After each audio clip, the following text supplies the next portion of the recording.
अस्सलाम वालेकुम नाज़रीन, प्रोग्राम अंदर की बात मुज़म्मिल सोहरवर्दी के साथ मैं हूं इकरा रियाज और हमारे साथ मौजूद है मुज़म्मिल सोहरवर्दी। आप सबको खुशामदीद कहती हूँ। प्रोग्राम में आगे बढ़ेंगे और सर सबसे पहले आपसे जानना चाहूंगी, कौन है ये अमरीकी जेंट्री बीच, क्या हकीकत है? क्योंकि हम देख रहे हैं कि सोशल मीडिया पर तूफान बदतमीजी बरपा हुआ है, कुछ उसके हक में है, कुछ उसके खिलाफ है। फिर हुकूमत के साथ सर उन एक सेशन हुआ है मीडिया के साथ, उनका सवालों के जवाब दिए हैं और रिचर्ड गर्नेल से मुतालिक भी बात की है। उसमें क्या कहेंगे? देखें, पीटीआई वालों का ये मौकफ है कि वो कोई सरकारी डेलीगेशन नहीं है। पीटीआई वालों का मौकफ है कि जो मैं देखा है शहजाद अकबर ने भी और सब ने कि जी ये वो निजी दौरे पे आया हुआ है। यही मौकफ है ना उनका कि जी ये कोई ऑफिशियल डेलीगेशन नहीं है ट्रंप इंतजामिया का, ये एक प्राइवेट विजिट है किसी एक बिजनेसमैन का। अच्छा, अब टेक्निकल बात ये है कि बिजनेसमैन के विजिट होते ही प्राइवेट हैं। मसलन आज लाहौर चैम्बर या कराची चैम्बर, पाकिस्तान चैम्बर का वफद किसी दूसरे मुल्क में जाएगा तो वो प्राइवेट विजिट पे ही जाएगा ना, उसे क्यों स्टेट प्रोटोकॉल मिलेगा।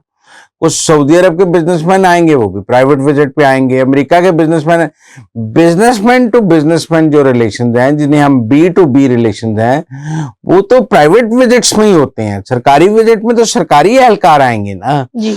लेकिन मैं एक और सवाल करता हूं, क्या कोई अमेरिकी बिजनेसमैन जो ट्रम्प के जूनियर का बिजनेस पार्टनर रहा हो या हो, वो तेहरान में बैठ के प्रेस कॉन्फ्रेंस कर सकता है ईरान में कि मैं बड़ी सरमायाकारी करना चाहता हूं ईरान में और मैं यहाँ पे ट्रम्प टावर बनाऊंगा और मैं ईरान में ये कर दूंगा? वो कर सकता है? नहीं। वो वापस अमेरिका नहीं पहुंच सकता। तो भाई जो जिन मुल्कों के साथ आपके अच्छे ताल्लुकात हो वहीं आपके मुल्क के बिजनेसमैन जाकर बिजनेस कर सकते हैं जी। मसलन जब पाकिस्तान और बांग्लादेश के दरमियान ताल्लुकात अच्छे नहीं थे हसीना वाजिद के दौर में, तो ना बांग्लादेश के बिजनेसमैन यहाँ आ सकते थे ना पाकिस्तान के बिजनेसमैन बांग्लादेश जा सकते थे। आज दोनों तरफ राब्ते हैं। आज की सिचुएशन, इंडिया का कोई बिजनेसमैन पाकिस्तान में आकर इस वक्त कोई सरमायाकारी कर सकता है? मोदी करने देगा? नहीं। पाकिस्तान का कोई बिजनेसमैन दिल्ली जाके इस वक्त कोई सरमायाकारी कर सकता है? पाकिस्तान करने देगा? ये जो बिजनेसमैन की सरमायाकारी होती है, जिसे हम फॉरेन डायरेक्ट इन्वेस्टमेंट कहते हैं या बी टू बी ताल्लुकात कहते हैं, बिजनेस टू बिजनेस ताल्लुकात, ये भी दोनों मुल्कों के ताल्लुकात के ऊपर की बुनियाद पर ही खड़े होते हैं। अगर ट्रम्प जूनियर का पार्टनर पाकिस्तान में आया है और वो आके पाकिस्तान में इन्वेस्टमेंट की बात कर रहा है, तो उसको ट्रम्प इंतजामिया की तरफ से रोका तो नहीं गया होगा ना कि आप पाकिस्तान ना जाएं। आपने पाकिस्तान को इस वक्त ट्रम्प की नेगेटिव लिस्ट में नहीं है इन्वेस्टमेंट की, ये बात तो साबित हो गई ना जी। बाकी हमारे पीटीआई के दोस्तों को बहुत तकलीफ हुई है, मैं उस तकलीफ का मुझे बखूबी अंदाजा है। जिस किस्म के दर्द और कर्ब से वो इससे गुजरे हैं, उस दर्द और कर्ब का मुझे मुकम्मल तौर पे अंदाजा है। फिर सोने पे सुहागा उसने रिचर्ड गर्नेल की पतलून उतार दी। देखें, रिचर्ड गर्नेल की पतलून एक अमेरिकी बिजनेसमैन ने उतारी है जो ट्रंप जूनियर का पार्टनर है या था। रिचर्ड गर्नेल और ये ट्रंप उसके दरमियान, दो अमेरिकियों के दरमियान है। उसने कहा, रिचर्ड गर्नेल ने मुझे कहा है कि मुझे डीप फेक वीडियोस की तरह मिसगाइड किया गया है। भाई 48 घंटे हो गए। रिचर्ड गर्नेल पहले तो शीरी रहमान के ट्वीट को भी कोट ट्वीट करता था, शहबाज गिल के ट्वीट को भी कोट ट्वीट करता था, मोईद पीरजादा के ट्वीट को भी कोट ट्वीट करता था। वो यहाँ पाकिस्तान में कोई एक आम आदमी भी कुछ करता था, उसके ट्वीट को भी कोट ट्वीट करता था। वो इस अपने अमेरिकी दोस्त, अमेरिकी भाई की बात की वजाहत जारी कर देता कि मैं कोई डीप फेक वीडियो से बदगुमान नहीं हुआ, मैं आज भी फ्री इमरान खान पे खड़ा हूं। वो क्यों नहीं उसने वजाहत जारी की? उसकी जगह ये वजाहत शहबाज गिल और शहजाद अकबर और आदिल राजा क्यों जारी कर रही हैं? ये वजाहत तो रिचर्ड गर्नेल को जारी करनी चाहिए ना कि मेरे बारे में जो बात की है ये गलत बात की गई है, मैं बड़ा असूली आदमी हूं और मैं आज भी फ्री इमरान खान पे खड़ा हूं। उधर मुंह तो अल्फाज नहीं निकल रहे, ऐसा लग रहा है कि वो सही कह रहे हैं, ये जो कह रहे हैं सही कह रहे हैं। बाकी ठीक है, तहरीक इंसाफ के दोस्तों को बहुत तकलीफ है। ये ऐसे ही है जैसे जब रिचर्ड गर्नेल फ्री इमरान खान की ट्वीट करता था तो जो एंटी इमरान खान लोग थे उन्हें तकलीफ होती थी, वो कहते थे ये गे है, ये है, ये है। तो इमरान प्रो पीटीआई लोग कहते थे आपको क्या वो गे है, कर तो फ्री इमरान खान की ट्वीट रहा है। तो अब भाई ये बिजनेसमैन आया है, ये जो कह रहा है, ये आपको क्या तकलीफ है ये जो बात कर रहा है? आप भी जरा बर्दाश्त करें या पास करें। आप पीटीआई वाले तो अमेरिका को अपनी जाति जागीर समझने लग गए हैं कि अमेरिका के बारे में कोई भी बात हो वो पीटीआई की इजाजत से होनी चाहिए। ये कैसे मुमकिन है? सर इससे रिलेटेड भी एक बात करना चाहूंगी कि अब देखिए, अगर सियासत को हम साइड पर रखें तो अब जो जेंट्री बीच पाकिस्तान आए हैं और इनकी जानिब से सरमायाकारी करने का इरादा जाहिर किया गया है, तो आप पाकिस्तानी मईशत में कैसे देखते हैं इसको? आपको क्या लगता है अभी और भी लोग आएंगे पाकिस्तान में इन्वेस्टमेंट के लिए? क्योंकि मैं कहता हूँ बेशक 1 रुपए की इन्वेस्टमेंट ना हो, माहौल तो बना ना जी। आप मेरी बात समझे। वो कहते हैं कि जी वो कौन से डॉलर ब्रीफकेस में भर के ले आया है। मैं ये कह रहा हूं कि ऐसी चीजें एक फजा बनाती हैं, और जैसे जो पीटीआई ट्वीट्स कराती है उसके नतीजे में इमरान खान रिहा हो जाता है? नहीं होता, एक फजा बनती है। इसी तरह एक इन्वेस्टमेंट के हक में फजा बनी है। एक अमेरिकन बिजनेसमैन ने कहा है मैं यहाँ इन्वेस्ट करना चाहता हूँ, हम ये शोकेस करेंगे पाकिस्तान और बिजनेसमैन को, देखें पाकिस्तान में इन्वेस्टमेंट हो सकती है। तो इससे फजा बनेगी, एक माहौल बनेगा, एक कंड्यूसिव एटमॉस्फेयर बनेगा।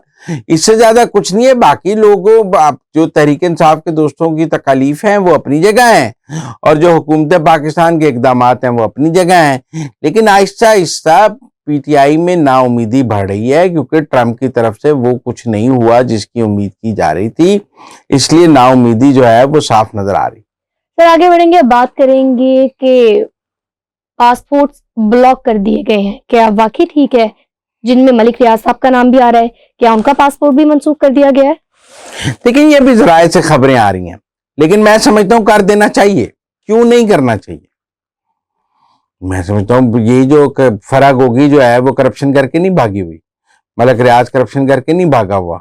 शहजाद अकबर 190 में ये को बड़े साफ सुथरे, ये कोई इनके ऊपर कोई इल्जाम नहीं है। 190 मिलियन पाउंड में शहजाद अकबर को आके अपनी वजाहत या गवाही या अपनी मासूमियत साबित नहीं करनी चाहिए।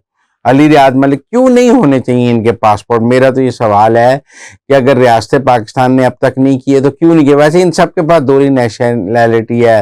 वो फर्क होगी के पास भी यूरोप के एक मुल्क की है, मलिक रियाज साहब के पास भी है, तो ये कोई पाकिस्तानी पासपोर्ट पर नहीं बैठे हुए।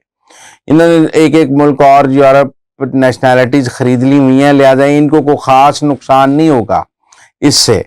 लेकिन पाकिस्तान को अपना काम करना चाहिए और इनके जो पासपोर्ट हैं वो ब्लॉक करने चाहिए। इनके बैंक अकाउंट्स, इनकी पाकिस्तान में जो जायदादें हैं वो जब्त करनी चाहिए, और पाकिस्तान के अंदर कानून को अपना रास्ता अख्तियार करना चाहिए। सर आगे बढ़ेंगे, बात करेंगे खान साहब की जानिब से जो कहा गया है कि इंक्वायरी कराई जाए कि 2 सीटों पर पीटीआई कैसे हारी, तो आपको क्या लगता है कि इंक्वायरी में कोई होशरुबान के शफात सामने आएंगे? देखें, ये सीटें जेयूआई ने जीती हैं। जेयूआई कहती है कि पीटीआई उनसे ने धांधली की है, पीटीआई कहती है जेयूआई ने धांधली की है। इसमें हुकूमत में मुस्लिम लीग नून और पीपल्स पार्टी का तो कोई अमल दखल नहीं है। मौलाना कहते हैं पूरी केपी में धांधली हुई है और उन्हें धांधली से हरवाया गया है। पीटीआई ने 2 सीटें निकाली हैं कि ये हमें धांधली से हरवाई गई हैं। वो कहते हैं 70 सीटें ये धांधली से जीते हैं। तो केपी में धांधली पर जेयूआई और पीटीआई एक दूसरे पर इल्जाम लगा रहे हैं। मौलाना फजलुर रहमान का मौकफ है कि केपी की जो पीटीआई की हुकूमत है वो फॉर्म 47 की हुकूमत है। पीटीआई ने उसको काउंटर करने के लिए ये 2 सीटों का इल्जाम लगाया है। लेकिन मैं जाती तौर पर समझता हूं कि इससे जो ग्रैंड अलायंस था अपोजिशन का वो और दूर हो गया है। मुझे नहीं लगता मौलाना फजलुर रहमान जो है वो कोई अलायंस बना सकें, क्योंकि नूर आलम अब बनाने देगा। वो तो पहले ही कह रहा होगा कि एक तो वो मेरी सीट के पीछे पड़े हुए हैं और आप ऊपर से उनकी गोद में जाके बैठ जाते हैं। तो फिर एक तरफ तो पीटीआई कहती है कि हमने ऑपोजिशन का ग्रैंड अलायंस बनाना है, और दूसरे दिन रोज मौलाना फजलुर रहमान साहब की पीठ में एक छुरा घूम देते हैं। अब रोज आप मौलाना फजलुर रहमान साहब की पीठ में छुरा घूमेंगे और फिर सुबह उनको जाकर कहेंगे हमारे साथ खड़े हो जाओ, ये मुमकिन है? तो मुझे नहीं लगता कि कोई संजीदा सियासत पीटीआई कर रही है, और ना ही ये कोई अपोजिशन का अलायंस ऐसे बन सकता है। इस देखें, पीटीआई का मतलब ही ये है कि इन्हें किसी की इज्जत करनी नहीं आती, किसी के साथ चलना नहीं आता। यही मसला उनका मौलाना फजलुर रहमान के साथ भी है। सर आगे बढ़ेंगे, अब आखिर में बात करेंगे सवाबी जलसे को लेकर। तो 8 फरवरी को जो जलसा होगा, आपको क्या लगता है, कामयाब होगा, फ्लॉप शो होगा? लड़ाई है जुनैद अकबर और गंडापुर के दरमियान। गंडापुर कहता है अब जुनैद अकबर जलसा कर ले, जुनैद अकबर कहता है गंडापुर उसके लिए वसाइल दे। तो अब ये सवाबी का जलसा तो जुनैद अकबर और गंडापुर के दरमियान फुटबॉल बन गया है। लेकिन ये फुटबॉल कितना चलता है, क्या होगा अभी देखा जाएगा। लेकिन अभी तो वहाँ तनाव ऐसा है कि गंडापुर चाहेंगे कि ये जुनैद अकबर का पहला जलसा है फ्लॉप हो जाए, जुनैद अकबर चाहेंगे कि ये मेरा पहला जलसा है, मैं सारा साबित कर दूं कि गंडापुर की वजह से फ्लॉप हुआ है। तो ये जलसा मुझे जुनैद अकबर और गंडापुर की आपसी सियासत का शिकार होता नजर आता है, और मुझे लगता है कि दोनों की सियासत में इस जलसे के नाकाम होने के वाज़ेह इम्कानात हैं, क्योंकि दोनों एक दूसरे को नाकाम करने के लिए ये कर रहे हों। तो सर अगर हम देखें, जिस तरह आप पहले भी कहते हैं कि खान साहब जो है वो डिवाइड एंड रूल की सियासत पर यकीन रखते हैं, तो अगर इस चीज को देखा जाए तो क्या इन दोनों में सिचुएशन में अगर जलसा फ्लॉप होता है या कामयाब होता है तो उसमें दोनों में विन विन सिचुएशन है खान साहब के लिए? नहीं, खान साहब के लिए विन विन सिचुएशन नहीं है। जलसे की नाकामी खान साहब के लिए एक पॉलिटिकल डिबैकल होगा, क्योंकि अगर देखें ना जी, मीनारे पाकिस्तान पर तो किसी ने जलसा करने नहीं देना जी। और अगर सवाबी का जलसा भी छोटा हुआ और काबिल कदर ना हुआ तो खान साहब की सियासत को काफी धचका लगेगा। इसलिए मेरा ख्याल है खान साहब तो ये चाहेंगे कि ये जलसा दोनों जोर लगाएं और एक दूसरे से शपथ लेने के लिए इस जलसे को कामयाब बनाएं, लेकिन मुझे लगता है दोनों जोर लगाने के बजाय दोनों एक दूसरे की टांगें खींचने लग जाएंगे। तो नाज़रीन, ये थी आज के अंदर की बातें। आपसे मुलाकात होगी अगले प्रोग्राम में। हमें दीजिए इजाजत। अल्लाह ने के बाद।